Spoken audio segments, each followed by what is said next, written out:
শুভ সকাল আমার প্রিয় বন্ধুরা, চন্দ্রানীর সাতকাহনে আরও একটা নতুন ভিডিওতে তোমাদের সবাইকে স্বাগত। তোমরা যারা আমার আগের ভিডিওটা দেখেছো আমি আসাম আমার জন্ম শহরে এসেছি গতকাল রাত্রিবেলা। আজ আমার এই শহরে প্রথম সকাল সকাল সবাই উঠে পড়েছি আমরা। সকালবেলা উঠে এখন সকাল 7:30 বাজে, কিন্তু খুব একটা রোদ ওঠেনি, যেহেতু শীতকাল রোদটা একটু কমই ওঠে, একটু দেরিতে উঠবে রোদটা। ফুল দিয়ে উঠে পড়েছে, আমি বৌদি আমরা সবাই উঠে স্নান টান করে নিয়েছি। বৌদি এখন ঠাকুর ঘরে ঢুকে পড়েছে, আর এদিকে ফুল দিয়ে আর আমি এখন চা খাচ্ছি। আর এই যে মাসি বৌদিদের বাড়ির কাজে সবসময় সাহায্য করে, মাসিও খুব সকালে এসে পড়েছে, এসে নিজের কাজে লেগে পড়েছে। আর আমার নাতি ইমন আর আমাদের রিমন, দুজনকে দেখো, দুজনের নামের কিন্তু ভীষণ মিল কাকা ভাইপোর। একজনের নাম রিমন, একজনের নাম ইমন। এবারে দুজনে এখনও ঘুমোচ্ছে, ডেকে তোলা হচ্ছে ওদের। আর এদিকে আমাদের মেয়ে আর আমার ছোট ভাইপো দুজনে সমস্ত বিছানা টিছানা পরিষ্কার করে ঘর পরিষ্কার করে ফেলছে। এদিকে বৌদির অবশ্য পুজো হয়ে গেছে, পুজো করেই বৌদি রান্নাঘরে চলে এসেছে, কারণ এতগুলো লোক সবার খাবারের জোগাড় করতে হবে, তাই বৌদি এখন লেগে পড়েছে রান্নাঘরে নিজের কাজে। এদিকে আমাদের রিমন আর ইমনকে ডেকে ডেকে এবারে তোলা হলো। ভেঙেছে। Good morning. হ্যাঁ আসি, শুনতে পাইনি। এটা কিন্তু নদীর একদম বললি মাছ নাই বলে চচ্চড়ি খাওয়া, চচ্চড়ি খাওয়া একটা কামা দাও। এটা কি ব্রহ্মপুত্রর নদীর মাছ এগুলা, এই যে ধরে এদিক থেকে ধরে।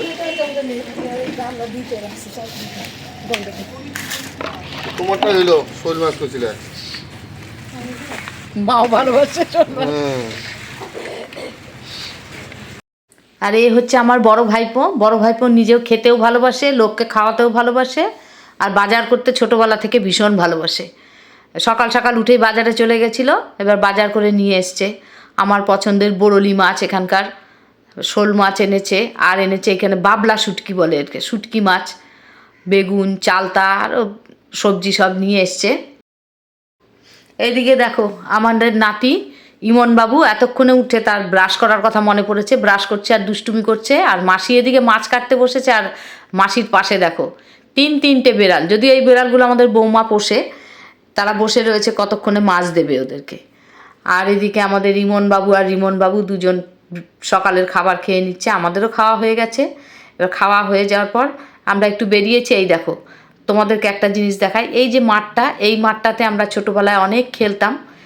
এই খেলার মাঠটা এখন অবশ্য চারিদিকটা বাউন্ডারি দিয়ে দিয়েছে, গেট করে দিয়েছে। আগে আমরা যখন খেলতাম ছোটোবেলায় তখন পুরোটাই খোলা ছিল চারিদিক। আর এখন আমি আর ফুল দিয়ে এখন বেরিয়ে পড়েছি একটু পাড়া বেড়াতে। পাড়া গায়ে যা হয়, এর বাড়ি তার বাড়ি একটু দেখা করা। এখন যাব প্রথমে আমার মাস্তুতো দাদা থাকে এখানেই, সেই দাদার বাড়িতে। তবে দাদার বাড়িতে যেতে যেতে রাস্তাতেই দেখা হয়ে গেল আমার মাস্তুতো দিদিও গৌহাটিতে থাকে, দিদিও এসছে দাদার বাড়িতে, তা দিদির সাথে দেখা হয়ে গেল। আবার রাস্তায় দাঁড়িয়েই গল্প করছি সবাই মিলে খানিকক্ষণ। আমি এসেছি কুচবিহারে পকোড়া খেয়ে, আমি কুচবিহারের ছেলের ছুটি শান্তি থেকে চলে যাবো। আর বৌদিরা তো ফোন করছে আয় আয়, লাস্টে কালকে শনিবার গেলাম দুপুরে, খাওয়া দাওয়া করে ওখান থেকে গাড়ি নিয়ে কালকে রাত্রিবেলা দিচ্ছি। আমি তো লাস্টে কালকেই চলে যাবো। আসলে যে বলে না গাঙে গাঙে দেখা হয়, বন্ধু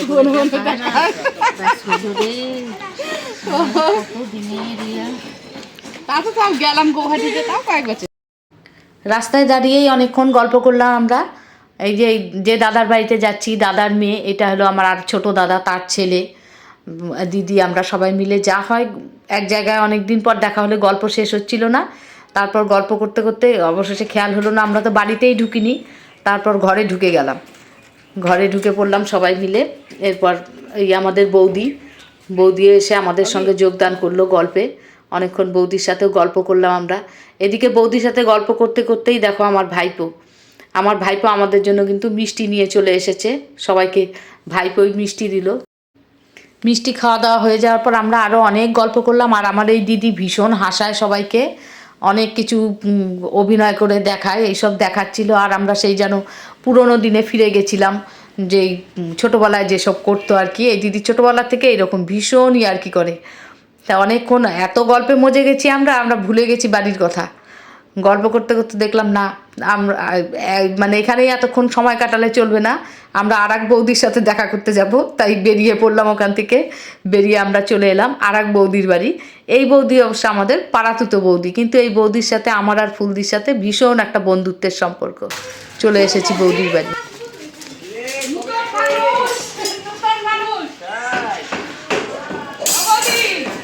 দেখো নতুন মানুষ এসছে।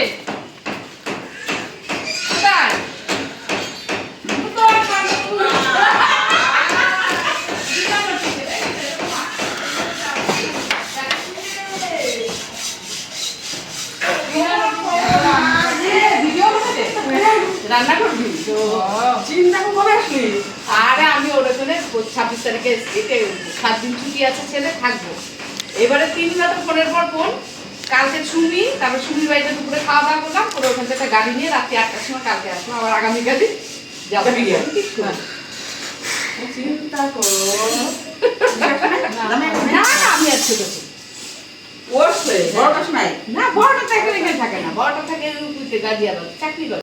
যেহেতু আমরা ওই দাদার বাড়িতে মিষ্টি খেয়েছি, তাই বৌদির বাড়িতে কিছু খেলাম না। বৌদি খুব রাগ করেছে, অনেক কিছু খেতে বলছিল, কিছু খেলাম না। বললাম একটু পান দাও, বৌদি ভীষণ পান খায়, তা আমরা একটু পান খেলাম। অনেকক্ষণ গল্প করে ওখান থেকে বেরিয়ে এলাম, অনেকটাই দুপুর হয়ে গেছে। আর বেরিয়ে আসতে রাস্তায় দেখা হয়ে গেল, রাস্তার এক বৌদি, পাড়ার কাকিমা, কাকিমার মেয়ে, সবাই দাঁড়িয়ে আমরা অনেকক্ষণ গল্প করলাম। পাড়া গায়ে এইরকমই হয়, সবার মধ্যে আন্তরিকতা ভীষণ। আমি কাজ করতেছে, ডাকতেছে আমার, এটা মন করছে আমা আমা দেখো কে আসে, কি রে দেখি খবর টবর নাই, কিছু নাই। ওদের যে টিকিট কাটে, টিকিটটা হইলে হ্যাঁ হ্যাঁ, ওদের যে টিকিট কাটে তাকে বলা আছে 1 তারিখ, মানে 31 তারিখে একটা ট্রাই করবে, 1 তারিখে, মানে যদি 31 তারিখ না হয়, 31 তারিখ, আজকে হলো 29, কালকে 30, মঙ্গলবার 31। হ্যাঁ হ্যাঁ, ও তো দেখ কে সব পুরানো মানুষ এখন নতুন, তাই না? এখন তাহলে নতুন না, তোর ঝামেলা টামেলা 25 যাক, 26 আসিস, তখন তার কোনো চিন্তা নেই। 26-এ আসবে, ছেলের উচ্চ মাধ্যমিক হয়ে গেলে ওই দিন থাকা করে আসবে। কালকে হঠাৎ ওই হঠাৎই আসতো। আমাদের পাড়া বেড়ানো শেষ আজকের মতন। এখন আমরা ফিরে যাচ্ছি বৌদির ঘরে। আর বৌদির ঘরে ফিরেই দেখো না, এদিকে কাকা আর পিসি দুজনে লেগে পড়েছে ভাইপোর ঘুড়ির সুতো ঠিক করার জন্য। কারণ রিমন আর ইমন দুজনে মাঠে ঘুড়ি উড়াতে যাবে, এখন দুজনে লাটাই নিয়ে বসেছে, লাটাইতে সুতো ভরছে। আর এদিকে বৌদির রান্নাও হয়ে গেছে, অনেক কিছু বৌদি রান্না করে নিয়ে এসছে। এখন আমরা খাওয়া দাওয়া করব। আর বৌদি কী কী রান্না করেছে তোমাদের দেখাই। দেখো, বরলি মাছের চচ্চড়ি, মাছের কাঁটা দিয়ে লাউ ঘন্ট, শোল মাছ করেছে ছোট আলু দিয়ে, শুটকি মাছের চাটনি বলে এটাকে, আর মাছ ভাজা আর ডাল করেছে। এই হচ্ছে আজকের খাবার। চলো সবাই মিলে খাবারটা খেয়ে নিই।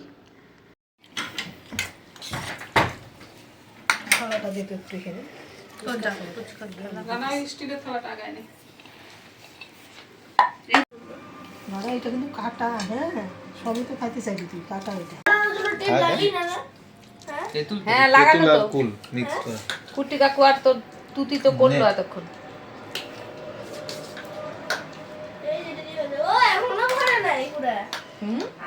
লেবু আচার।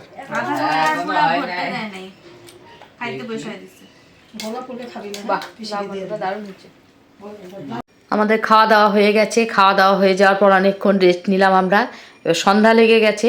সন্ধ্যাবেলায় আমার বৌদিরা যে বাড়িতে ভাড়া থাকে, সেই বাড়ির যে মালিকের ছেলে ও এসছে। ও আবার ছোটোবেলায় আমার স্টুডেন্ট ছিল, তা আমরা এসছি বলে ও দেখা করতে এসছে। এখন সবাই আমরা গল্প করছি। চা করে দিতে হয় তো, যে কাকু এটা আমার কুটি ঠাকুর এসে, দেখো এটা আমার কাকাই হয়, এর পরিচয় করাতে হয় না।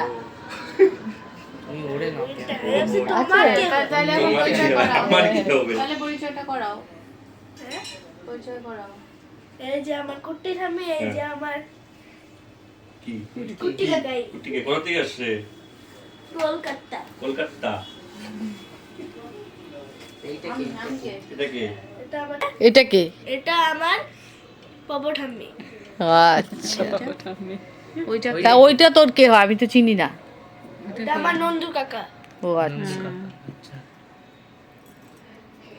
আমি আর নন্দু তুমি কাকা- কাকার কি? তুমি কাকার কি? ভাইস্তা। ভাইস্তা। কত কিছু জানে কাকার ভাইস্তা। আমাদের নাতি নিয়ে আমরা মজা করতে করতেই আমাদের এই আড্ডার ফাঁকে আমাদের বৌমা চলে এসেছে আমাদের জন্য চা নিয়ে।